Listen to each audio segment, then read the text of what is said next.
Hello everyone, Dark of All Trades here. Now today, I have an interesting one for you. Well, the point is interesting at least. I haven't watched it all the way through as of writing this part, so maybe it will not be worth your time. Since I am recording this, I assume it was sufficient enough to warrant the time I took, so good news there. Today's video is a recommendation from my Discord, invite link in the description. The title caught my attention, and while the Discord members weren't super hopeful, I know what I like to see, and this has all the potential I could want. The video itself was put up by a channel called Aspiring Christian. Is that something that someone aspires to? Or is that a label that anyone can put on? Maybe he's just a Christian who aspires generally? I don't know, and I'm not going to think about it anymore. Anyway, apparently his name is Caleb. Good to know. Anyway, the video is titled, Atheism is Collapsing, and here's proof! Well, I don't know how a non-acceptance of a single proposition can collapse, but maybe he means something about how the idea of a God existing is becoming stronger? Typical theist stuff, I guess. Maybe it's clickbait, but it worked on me if it is. So let's dive right in and see why atheism is collapsing and the proof. Only heaven silence for an answer. When I started making this atheist converts to Christianity series, I did so because it sure seemed to me like a lot of noteworthy people were converting from atheism to Christianity. I'm going to stop him very briefly right here. I am not going to downplay his reasoning for why he makes his content. He is free to do it for good, bad, or neutral reasons. However, I am going to point out that the amount of people who convert to Christianity has no bearing on whether a God exists or not. This is reeking heavily of the adopulum fallacy. It doesn't matter how many people convert to a certain religion. It doesn't mean anything about the religion is true. And besides, from what I understand, isn't Islam growing faster than Christianity? Does that mean that Islam is more true than Christianity? Because I don't think so. And whether it's Ayaan Ali, who used to travel all over the world promoting atheism with Richard Dawkins, or Josh Timonen, whose last name I'm still probably not getting right, who was the right-hand man of Richard Dawkins for years and was acknowledged in Dawkins' God Delusion. And as I've continued making this series, we've seen a number of professors, academics, comedians, and ordinary people like myself, or users like Darwin for Jesus, and Side B Stories, recently rebranded as X-Skeptic, has a lot of similar stories. But all of these stories are just anecdotal, right? I mean, if an atheist were to hear them, they might find one reason or another to dismiss these testimonies and may say, well, maybe you have a collection of testimonies, but this is not a trend. It's absolutely fair to say that personal stories of conversion can be interesting and sometimes even emotionally compelling. But we have to be clear about what they actually tell us. Anecdotes, even when numerous, don't become data just by volume. They're still subject to bias, cherry picking, and interpretation. The plural of personal story isn't evidence. And he even acknowledges this, calling these cases anecdotal, but then immediately suggests that atheists are simply looking for excuses to dismiss them. That's a bit of a dodge. Simply being skeptical of anecdotes isn't dismissing individuals. What it is recognizing the limitations of what such stories can demonstrate. People convert to and from every religion and non-religion for all kinds of personal reasons, and those reasons can be deeply meaningful, but they're not the same thing as providing evidence for the claim's truth.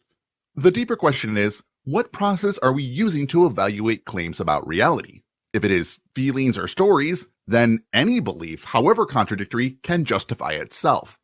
But if we're aiming for consistency and reliability, we need methods that correct for bias, like peer-reviewed data, falsifiability, and critical thinking. That's where anecdotes by themselves just can't compete. Bear in mind, these testimonies are to encourage Christians or to help sway someone who's on the fence. And each one is a 10-minute video detailing a multi-year process. And you know, prior to the past few years, we had decades and decades where we were just seeing huge leaps in atheism and religious nuns. The people who would answer nothing in particular when asked their religion. Now the tides have turned. It's almost like something happened in 2020 to 2021, which stopped the ever increasing amount of religious nuns from increasing to lead us to a point where that is no longer true. It sounds like he's referring to the COVID-19 pandemic as kind of a turning point. As I mentioned in a recent video, yes, there was a small bump in reported spirituality around that time, around 4%. But that's not the same thing as a resurgence of traditional religion, and it certainly doesn't mean those belief systems are somehow vindicated. People were isolated, grieving, and scared. When society gets hit with a crisis, people naturally reach for comfort, and for some, that includes spirituality or religion. But that is psychology, not theology. The claim here is that the number of religious nuns stopped growing between 2020 and 2021. Even if that's true, and keep in mind we're talking about a short-term polling with small margins of error, that plateau doesn't automatically suggest people are rushing back to the church pews. In fact, other data shows that church attendance, especially among younger people, continues to decline, and belief in specific doctrines is getting softer even among the religiously affiliated. So let's say the increase in nuns did pause for a bit. Why might that be? Simple. During global upheaval, people seek certainty, structure, and community, things religion often promises. But once stability returns, those same people frequently reflect and reevaluate, and many drift back into doubt or non-belief. That's why long-term trends matter more than short-term fluctuations. So this isn't the tide turning, this is the tide momentarily being pulled by the storm. And we're going to dive into some data here from Pew Research shortly. But prior to doing so, I wanted to first consider some remarks made by Justin Brearley's article, New Atheism Has Collapsed. The Tide is Turning on Belief. He wrote that, quote, the culture wars have shifted the ground in the dialogue between Christianity and atheism. He brings up a podcast by Justin Brearley, I assume I'm saying that right, titled New Atheism Has Collapsed, The Tide is Turning on Belief. Now, if you're really interested into diving into that, I encourage you to check out the podcast yourself. There's a link under his video. It's over an hour long, and maybe it has its own arguments worth exploring. That said, I'm more focused on the claims made in this video, not in adjacent podcasts or commentaries. If there is interest enough, I might do a separate response to Brearley's series later, but for now, let's just keep moving. And he makes a great case for that. He details how Portland philosophy professor Peter Bogheisen initially reached out to him in 2014 to debate faith after he authored a book. It was A Manual for Creating Atheists. Well, 4 years later, in 2018, he was astonished that him and his colleagues were able to pass off outlandish theories in academic journals. One example was about dogs engaging in rape culture, but this helped him to realize and expose how grievance studies were infiltrating kind of the whole realm of academia.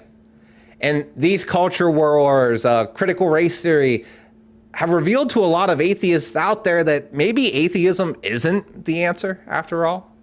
It doesn't provide a system of values and beliefs which can counter cultural movements or countercultural movements, which some atheists might view as a threat to the existence of civilization as we know it. I really wish I would stop seeing this, especially if the mix-up is intentionally done. Atheism isn't a belief system. It's just a non-acceptance to one specific claim: some number of gods exist. That's it. It doesn't try to be a full ethical or social framework. It doesn't need to be. If you're looking for a worldview, that's where things like secular humanism or moral philosophy come in. But let's not expect a single answer to one question to carry all of that extra baggage. Some atheists might note, atheism, it's just a lack of beliefs or the rejection of religious views, nothing more. Thus, it can't provide anything to counter other views, save for saying, I disagree, you've not provided adequate evidence. Let's dive into the numbers via Pew Research. From 2008 to 2018, religious nuns nearly doubled, increasing from approximately 16% to 31%, nearly double in a 10-year time frame. Then look at this, from 2018 to 2023, religious nuns decreased from about 31% down to about 28%. So let's break down this claim here using the very chart he brings up. Thankfully, he left a link in his description as well. He says the percentage of religious nuns dropped from 31% in 2018 to 28% in 2023. But when you actually look at the chart, it doesn't just say that.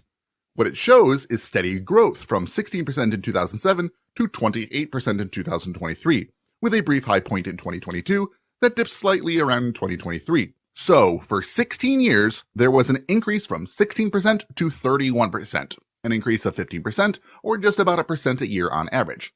And then a 3% drop in 1 year. Remember, spirituality increased around 4% around the pandemic. Does that look like what someone would call a collapse? I would say that's a small fluctuation in what's otherwise a consistent upward trend. This is common in any long-term data. We see little spikes and dips along the way. That doesn't mean that the trend is reversing. If I showed you a graph of the stock market, you'd expect some days to be down without assuming the whole market is collapsing. And even if there was a real sustained pause in the rise of religious nuns, that wouldn't tell us anything about the truth of any actual religious belief. People's affiliations are influenced by all kinds of cultural and emotional factors. Popularity isn't the same as validity. So, yes, the number may have dropped slightly from 1 year to the next. But using that to say the tide is turning against secularism, that's just wishful thinking, one that's not really backed by the data. Put that checkbook away, there's more. I found an updated chart showing that from 2023 to 2024, the percentage rose from 28 to 29%. Looks like that average is rising again. Now, to be fair, his video came out in September of 2024, and the data was released in February of 2025, so he didn't have those numbers yet. But that may make it worse. He saw a single year of decline after 16 years of growth and called it a collapse.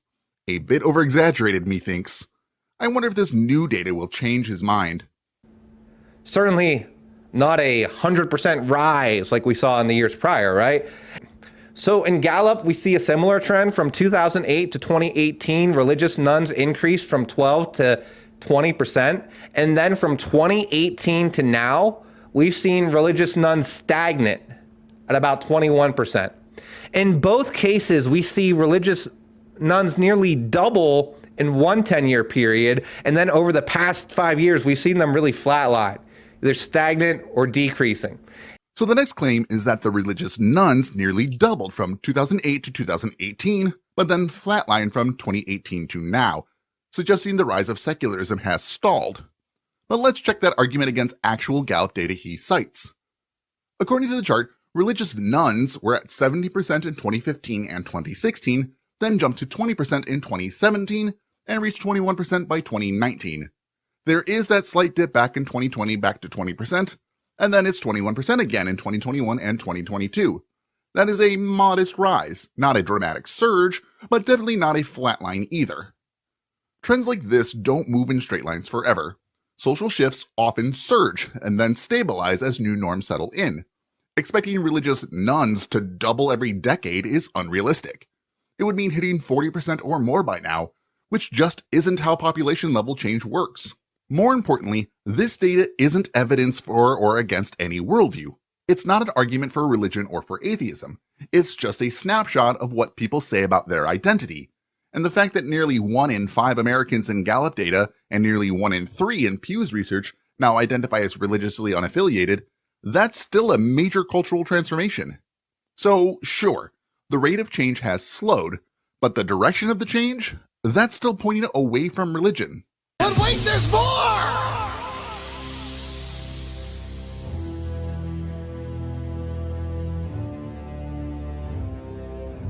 I did find 2023's numbers on Gallup, which was put out March of 2024, so it did exist long before he made this video.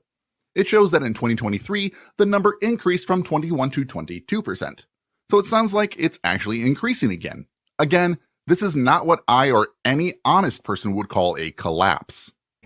And while Brearley argues that it's a cultural phenomenon over things like CRT, and I'm sure that's part of it, given the rhetoric of professors he spoke with, like Dawkins, who call themselves culturally Christian, I can see that being a component of this. I see something else here too. Honestly, I think seeing the chaos of 2020 and 2021 led to a lot more people being more open to religious views. So now we get to what feels like a bit of a political tell. The claim here is that things like critical race theory somehow nudged people back towards religion. That's a bold assertion, and one that doesn't really match the actual data he just cited. First off, the idea that a 1 to 3% in religious non-affiliation over 5 years was caused by public discourse around CRT feels like a stretch.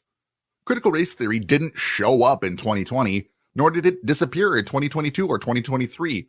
Yet both Pew and Gallup show that the numbers for religiously unaffiliated Americans either stayed level or slightly increased again.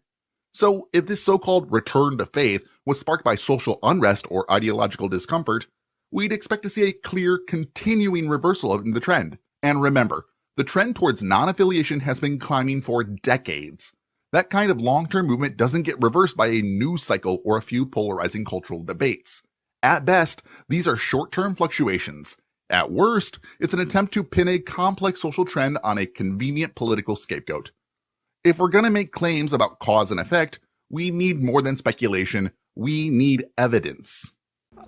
We saw examples of that in Kat Von D's testimony or Josh Tinneman's testimony. Conversions, right? They always have a catalyst. That can be one of the more difficult things to properly understand when you're trying to understand a conversion. There's the catalyst. Then there's something which makes them open to conversion. Then there's acceptance. It's not like one thought. It's not like one fact just change someone's mind overnight, right? There's a catalyst, which can be a fact. A catalyst can be a book, and the catalyst creates the opening. And then further research and discovery over a years-long process leads to the acceptance of the truth claim. And so that's a fair outline about how belief changes often happen. There's a catalyst, some emotional or intellectual opening, and eventually a conclusion that the person settles on. I don't disagree with that process. It's a very human one. We all go through stages of influence and reflection before landing on major shifts in perspective. But here's where I think we need to zoom out a bit. The existence of a conversion process doesn't necessarily validate the truth of the end belief. People convert to all sorts of things: Christianity, Islam, New Age spirituality, Judaism, flat earth, non-theory, conspiracy worldviews. All those can follow the same three-part path: a catalyst, an emotional or intellectual opening, and eventual commitment to a new framework. The key factor isn't that someone goes through that process, but how they evaluate the ideas they're considering along the way. For example, someone might read a book that changes their life. That's the catalyst. But the content of the book could be anything from the God delusion to the case for Christ to something by Eckhart Tolle. Life-changing doesn't automatically mean factually accurate. It just means it resonated. So yes, belief shifts often aren't immediate. They unfold over time. But unless we critically examine what evidence or reasoning someone is using during that journey, especially for something as extraordinary as supernatural claims, the process alone doesn't make the belief more justified. That's why, as an atheist, I am not persuaded by testimonies themselves. I am more interested in the reasons someone gives after the emotional shift, because that's where the rubber meets the road in terms of truth claims. And that's the end of his video. So I cut out the preaching at the end, especially with the very end where he says that Mr. Jesus is sovereign and that we will all be forced to kneel before me. I said,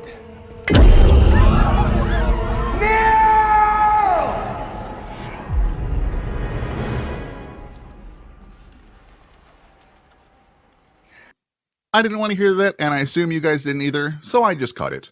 I'll leave a link to his original video so you know I didn't cut out anything dishonestly. So what are his main points here? Is atheism collapsing? And what is the proof?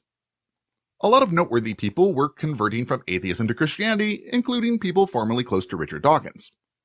These stories are just anecdotal, but they are meant to encourage Christians or sway those on the fence by showing real multi-year conversion journeys. We had decades of huge leaps in atheism and religious nuns, but that upward trend seems to have stopped around 2020 to 2021. The culture wars have shifted the ground in the dialogue between Christianity and atheism, as argued by Justin Brierley in his article, New Atheism Has Collapsed. Grievance studies were infiltrating academia, as revealed by atheists who became disillusioned with the direction of modern academic and cultural trends. Atheism isn't the answer after all. It doesn't provide a system of value and beliefs, making it ineffective in countering cultural movements that threaten civilization. From 2008 to 2018, Religious nuns nearly doubled, but from 2018 to 2023, those numbers have flatlined or slightly decreased. Conversions always have a catalyst, then openness, then acceptance, and these steps happen over years, not in an instant, often spurred by events like the chaos of 2020 to 2021. So with these points, what do you think? Do you think that atheism is collapsing? Do you find the proof compelling? Or do you think he may have missed something? Let me know in the comments below.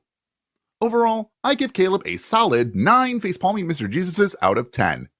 He does acknowledge that testimonies are anecdotal and may not persuade atheists, and he attempts to cite statistical data and academic figures from at least some reputable sources, albeit selectively to support his claims.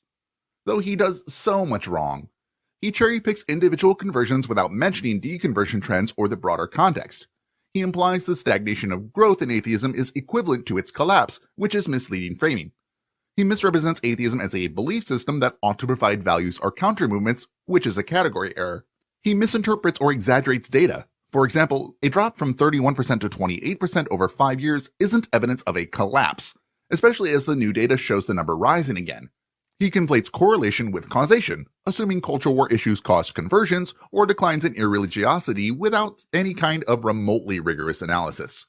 And finally, he fails to provide peer-reviewed or scholarly references supporting his core claims, e.g., why atheist trends stalled or whether conversions are increasing. While the video is structured and sincere in tone, it lacks intellectual rigor and fairness.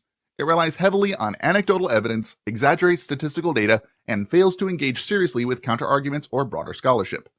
The arguments reflect deep bias, selective sourcing, and misuse of terminology, especially regarding atheism, belief, and historical claims. That's it for this one. So, now what do you think? Do you think the aspiring Caleb showed that atheism is collapsing? Or do you think the numbers don't lie and he is aspirating more than he's aspiring? Let me know in the comments below. As bad as this was, this video didn't upset me nearly as much as my last few. Maybe it was the cold hard statistics that allowed me to stay grounded in numbers. I'm not sure though. Now if you like this little dip into statistics of the nuns, show that by hitting that like button. Though you can get a long-term examination by hitting that subscribe button if you haven't already to get a good view of the progression of my channel. Though speaking of progress, I need to give a forward-thinking thanks to my patrons, especially Calanimus, Anima, and Sora, who are the future trends that show through my channel. Though if you would like to be a significant increase, you can join them for as low as $1 a month at patreon.com/darkofalltrades. Every single one of you are the momentum that keeps this channel going, and I 100% wouldn't be able to do anything close to what I'm doing now without you. Thank you all so much. And as an extra thank you for sticking around, here's a little something extra for you. Since you mentioned Kat Von D, it's worth noting that celebrity conversion stories are a bit of a genre themselves, but they do go both ways. Some people find faith, others leave it. Either way, it makes for a headline, but it rarely tells the full, nuanced story behind someone's beliefs. He started this video talking about notable people who converted to Christianity, so just for funsies, I want to point out a few people who converted to non-Christian religions. Julia Roberts converted to Hinduism after filming Eat, Pray, Love in India and has maintained that identity privately. Richard Gere, though not a recent convert, he remains a prominent figure in American Buddhism. Orlando Bloom has spoken openly about his Buddhist faith and involvement with Soka Gakkai International. But more importantly, here are some people who got out of religion and have recently become an atheist or are recently out as an atheist. I'm using the term recently a little loosely here because I don't know when you're watching this. Daniel Radcliffe, the Harry Potter star, was raised in a Christian household, but he is openly identified as an atheist, stating, "I'm an atheist, but I'm very relaxed about it." Keira Knightley was raised Christian. She has openly expressed atheistic views, once saying, "If only I wasn't an atheist, I could get away with anything." Hugh Laurie, best known for his role in House, was raised Presbyterian, but now identifies as an atheist, citing his issues with guilt and fear associated with religion. So while celebrity conversions grab headlines, so do deconversions. From Britney Spears' raw break with faith to former pastors like Joshua Harris stepping away. And like conversions, these are rarely instant shifts, but long personal journeys shaped by doubt, growth, and a desire for truth. So now that was just a bit of fun, but it does show that simply because a famous person converts to some religion or becomes an atheist, it doesn't show any truth to the claims of that religion or that the fact that there is no God. That's right, I'm a hard atheist, there is no God, bring it. Thanks for hanging out with me to the end. I appreciate that you all had some fun with me today. By all means, put your favorite celebrity atheist in the comments. I would love to see your thoughts. And as always, keep learning.